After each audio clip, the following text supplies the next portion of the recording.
Salam, hörmətli müəllimlər və tələbələr. Bugün MİQ və sertifikasiya imtahanlarına dəstək məqsədi ilə bəzi maraqlı sualların izahını verəcəm. Başlayaq birinci sualdan. Deyir ki, axıntı sürətinin sabit olduğu çayda K nöqtəsindən göstərilən istiqamətlərdə üzməyə başlayan X, Y və Z üzücüləri L nöqtəsində qarşı sahilə çıxırlarsa, onların qarşı sahilə çıxmasına sərf olunan zamanları müqayisə edin, bölgülər arasındakı məsafələr eynidir. Gəlin burada belə bir maraqlı məntiq yürüdək.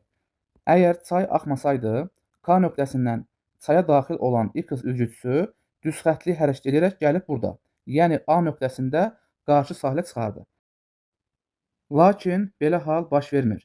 K nöqtəsindən A nöqtəsinə doğru getmək istəyən üzücü gəlib çıxır L nöqtəsində. Onda özümüzə sual verək.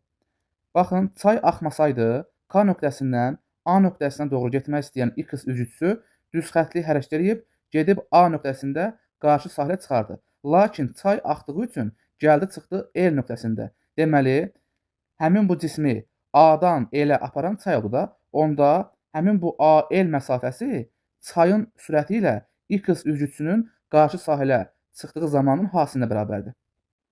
Yəni, AL məsafəsi bərabərdir V çay vurulsun TX yazmaq lazımdır. Aşağıdan təmizləyək ki, rahat işləyə bilək. Burada yazdığımızı aparaq aşağı qoyaq. Gəlin indi AL məsafəsinin uzunluğunu tapaq. Məsələnin şərti deyir ki, bölgülər arasında olan məsafələr bərabərdir. Hər bir bölgünün uzunluğuna L deyək. Baxın belə, hər bir bölgünün uzunluğu olsun L qədər. Onda AL məsafəsi oldu. Baxın 1L, 2L, 3L, 4L, 5L, 6L və 7L. Həmin bu AL məsafəsinin olduğu yerə yazıram 7L.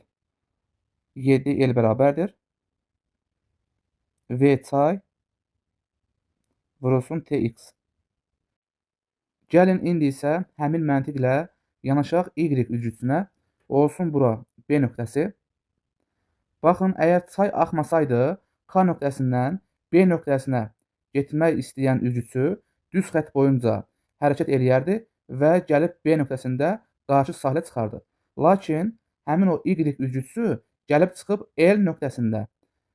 Onda özümüzə sual veririk. Əgər çay axmasaydı, Y üzücüsü B nöqtəsində qarşı sahilə çıxardı. Lakin çay axdığı üçün gəldi çıxdı L nöqtəsində. Yəni bunu B-dən L-ə aparan oldu çayda. Onda yazaq belə. BL məsafəsi bərabərdir. V çay vurulsun TY. Yəni burada Y üzücüsündən söhbət getdiyi üçün yazdım TY. BL məsafəsi 1L, 2L, 3L və 4L bərabərdir. Onda yazıram belə. 4L bərabərdir. V çay vurulsun TY. Baxırıq indi isə Z üzücüsünə. Bura olsun S nöqtəsi. Ümumiyyətlə, K nöqtəsindən S nöqtəsinə doğru getmək istəyirdi. Lakin gəlib çıxdı L nöqtəsində. Yəni, həmin bu Z üzücüsünü S-dən L-ə aparan çay oldu da. Onu da yazıram belə. SL məsafəsi bərabərdir. V çay vurulsun TZ. SL məsafəsi 1L-dən ibarətdir. SL-in yerinə yazıram L. Bərabərliyin sağ tərəfini olduğu kimi saxlayıram. V çay vurulsun TZ. Burada bizdən tələb olunan üzücülərin qarşı sahilə çıxmasına sərf olunan zamanları müqayisə etməkdir. Dairəyə aldığım ifadələrə baxaq. Burada V çaylar bərabərdir və təbii ki, açıq aydın görünür ki, TX böyükdür TY-dən və bu da böyükdür TZ-dən.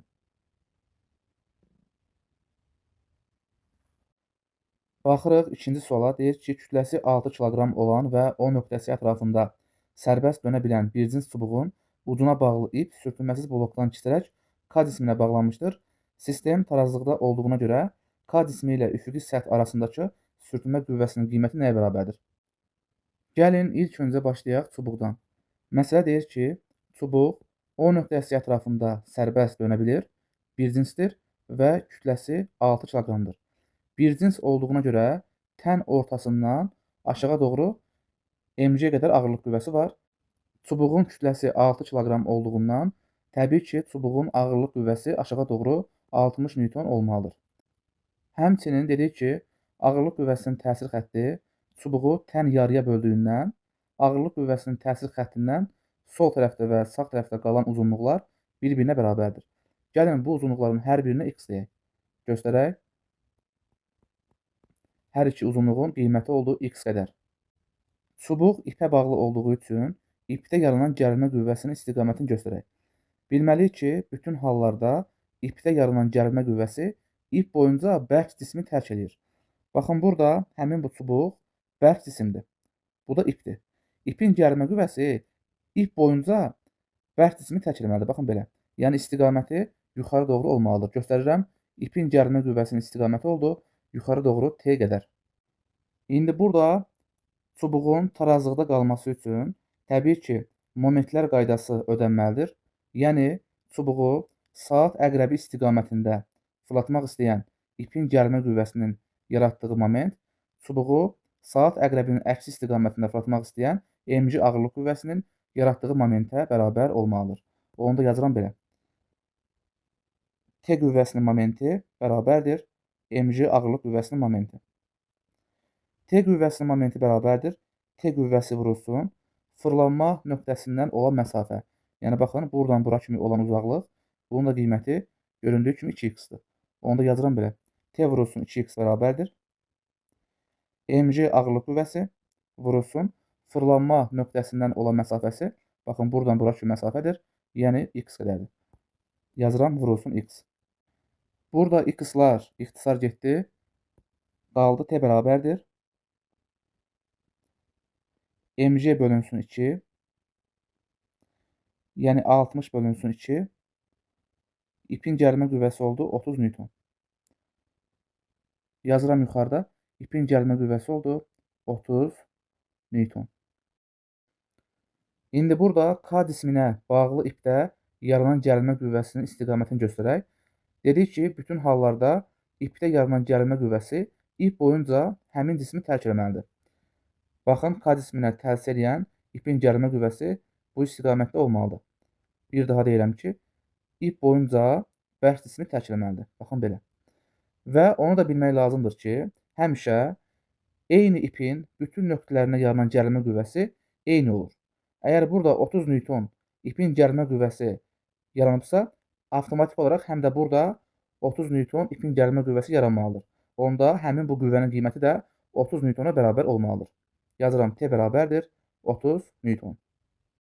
Məsələ deyir ki, sistem tarazlıqda olduğuna görə K cismi ilə üfüqi səth arasındakı sürtünmə qüvvəsi nəyə bərabərdir? Baxın, burada sistemin tarazlıqda olması təbii ki, K cisminin də tarazlıqda olması deməkdir.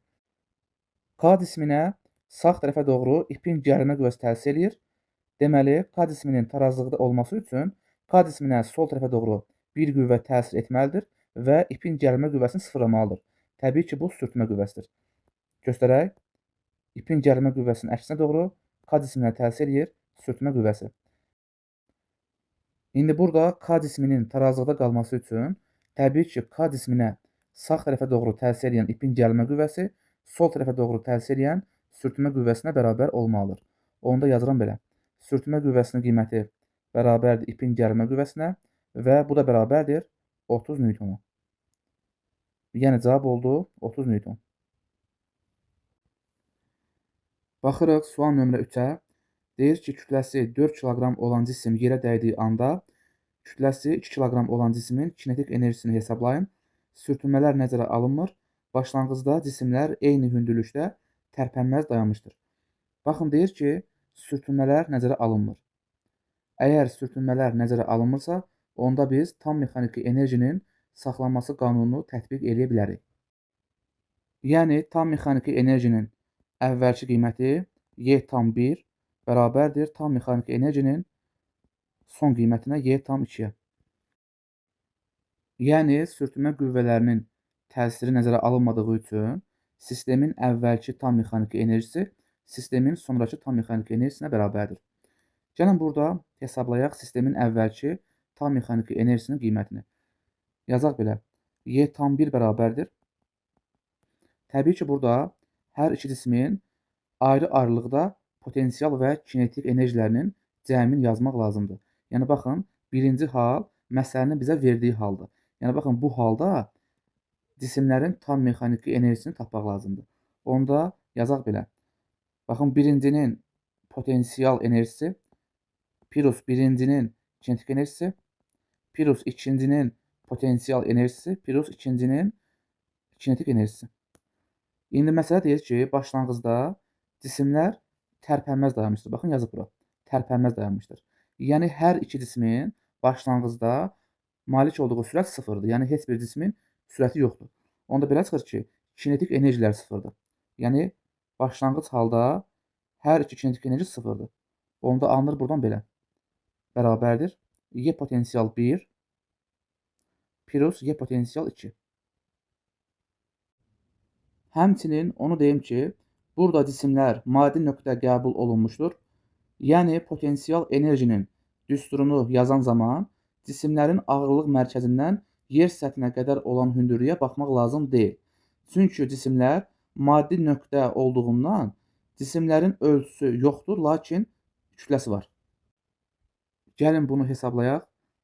Məsələ deyir ki, başlanğıcda cisimlərin yerdən olan hündürlükləri bərabərdir. Əgər sağda olan cismin yerdən olan hündürlüyü 3 metrə bərabərdirsə, təbii ki, solda olan cismin də yerdən olan hündürlüyü 3 metr olmalıdır. Yazıram, solda olan cismin də yerdə olan hündürlüyü oldu 3 metr. Onda gəlin aşağıdan yazaq belə. Deməli, Y tam 1 bərabərdir. Potensial enerjinin birinci qiymətini yerinə yazıram. M1GH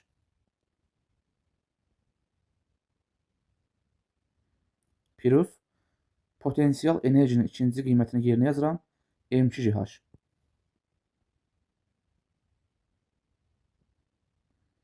Gəlin burada GH-ı ortaq vuruq kimi çıxardaq. Qalacaq mötərizədə M1 plus M2. J-nin qiyməti 10.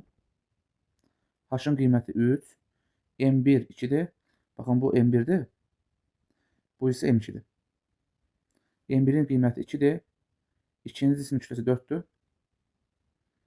6 vurulsun 30, elədir bu 180 joule.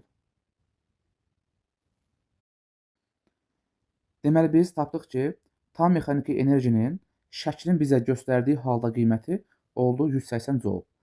İndi məsələ deyir ki, həmin bu 4 kiloqram kütləli cisim dəyir yer səthinə.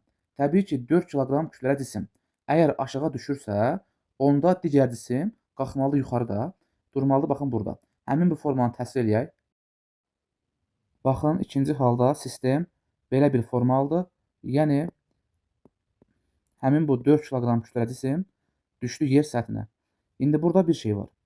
4 kiloqram kütləli cisim yer səthinə düşməsi üçün aşağı doğru 3 metr yer dəyişimi icra etməlidir. Təbii ki, ipin sağ ucu aşağı doğru 3 metr yer dəyişsə, ipin sol ucu da 3 metr qalxmalıdır yuxarı doğru. Onda belə çıxır ki, solda olan cisim əvvəlcə yerdən 3 metr hündürlükdə idi. Yenə də qalxdı 3 metr, sonda oldu yerdən 6 metr hündürlükdə. Onda belə çıxır ki, son halda həmin bu solda olan cismin yerdən olan hündürlüyü oldu 6 metr. Gəlin bunu göstərək. Baxın, solda olan cismin yerdən olan hündürlüyü oldu 6 metr. Gəlin bu hissəni aparaq yuxarı doğru. Bu yuxarıda gözləsin. Buranı da qaldıraq yuxarı. Gəlin hesablayaq ikinci halda, yəni həmin bu şəkildə olan halda tam mexaniki enerjinin qiymətini. Onda yazıram belə. Y tam 2 bərabərdir. İndi burada həmin bu birinci cismin əvvəlki potensial enerjisinə demişəm Y potensial 1. İndi deyək Y potensial 1 ştrix. Yəni fərqləndirmək üçün burada hər bir enerjinin üzərinə qoyaq ştrix. Onda yazıram belə. Y potensial 1 ştrix plus Y kinetik 1 ştrix plus Y potensial 2 ştrix plus Y kinetik 2 ştrix. Gəlin bunu hesablayaq. Bərabərdir. Y potensial 1. Baxın, birincinin potensial enerjisi. Yerdən olan hündürlüyü 6 metr olduğundan MGH-a görə yazıram belə. M1 vurulsun J vurulsun 6. Plus. İndi burada bir şey var. Bayaqları, yəni şəklin bizə verdiyi birinci halda, başlanğıcda, məsələ deyirdi ki, cisimlər tərpənməz dayanmışdır. Lakin burada həmin bu sağda olan cisim aşağı doğru hərəkət elədi və yer səthinə dəydi. Təbii ki, cisim yer səthinə dəyən anda müəyyən sürətə malikdir. Və bu ip uzanmayan olduğu üçün həmin bu cisimlər də deməli eyni iplə bir-birinə bağlı olduqları üçün təbii ki, onların getdiyi yollar da bir-birinə bərabərdir və sürətlər də bir-birinə bərabərdir. Yəni, əgər sağda olan cisim V sürəti ilə aşağı doğru hərəkət edirsə, solda olan cisim də V sürəti ilə yuxarı doğru qalxmalıdır. Yəni, cisimlərin malik olduğu sürətlər bir-birinə bərabərdir. Göstərək. Deməli, sağda olan cismin sürəti aşağı doğru V olarsa, solda olan cismin də sürəti yuxarı doğru V qədər olmalıdır. Yəni, bir daha deyirəm ki, cisimlərin malik olduğu sürətlər bir-birinə bərabərdir. Hər biri V qədərdir. Cisimlərin malik olduğu sürətlər bərabər olduğu üçün kinetik enerjiləri rahat qiymətləndirmək olar. Yazıram belə. Kinetik enerji bərabərdir. Deməli, mv kvadratı bölünsün 2. mv kvadratı bölünsün 2. İndi burada sürətlər eyni olduğu üçün təbii ki, kinetik enerji cismin kütləsi ilə düz mütənasibdir. Yəni, deməli, m2 bərabərdir 2m1 olduğu üçün onda belə çıxır ki, ikincinin kinetik enerjisi birincinin kinetik enerjisindən çoxdur 2 dəfə. Buradan açıq aydın görünür ki, əgər birincinin kinetik enerjisi Y olarsa, onda avtomatik ikincinin kinetik enerjisi olacaq 2Y. Və yazıram belə. Əgər birincinin kinetik enerjisi Y qədər olarsa, onda ikincinin kinetik enerjisi oldu 2Y. Aldığımız bu ifadələri aparaq tam mexaniki enerji 2-nin hesablanmasında nəzərə alaq. Baxın, burada yazmışıq plus YK1 ştrix. YK1 ştrixin qiyməti Y-dir. Yazıram plus Y plus ikincinin potensial enerjisi. İkinci cisim yer səthində olduğundan və maddi nöqtə hesab olunduğundan ikinci cismin yerə görə potensial enerjisi sıfırdır. Yazıram plus 0 plus YK2 ştrix. Onun da qiyməti oldu 2Y. Yazıram plus 2Y. Və burada yazmışıq tam mexaniki enerjinin birinci qiyməti tam mexaniki enerjinin ikinci qiymətinə bərabərdir. Gəlin bunu nəzərə alaq. Yəni, sol tərəflər bərabərdirsə, sağ tərəflər də bərabər olmalıdır. Yəni, baxın, bu ifadələr bərabərdir. Onda yazıram belə. 180 bərabərdir. Baxın, buradan alınır belə də. Deməli, 6m1j plus 3y. 180 bərabərdir. 6 vurulsun. Deməli, burada m1-in qiyməti 2-dir, yazıram 2. J-nin qiyməti 10-dur, plus 3y. Alınır buradan, y bərabərdir 20 joule. Bizdən tələb olunur kütləsi 2 kiloqram olan cismin kinetik enerjisi və kütləsi 2 kiloqram olan cismin kinetik enerjisini Y hərfi ilə işarə etmişdik. Tapdıq. Y bərabərdir 20 joule. Yəni, bizim məsələmizin doğru cavabı oldu 20 joule.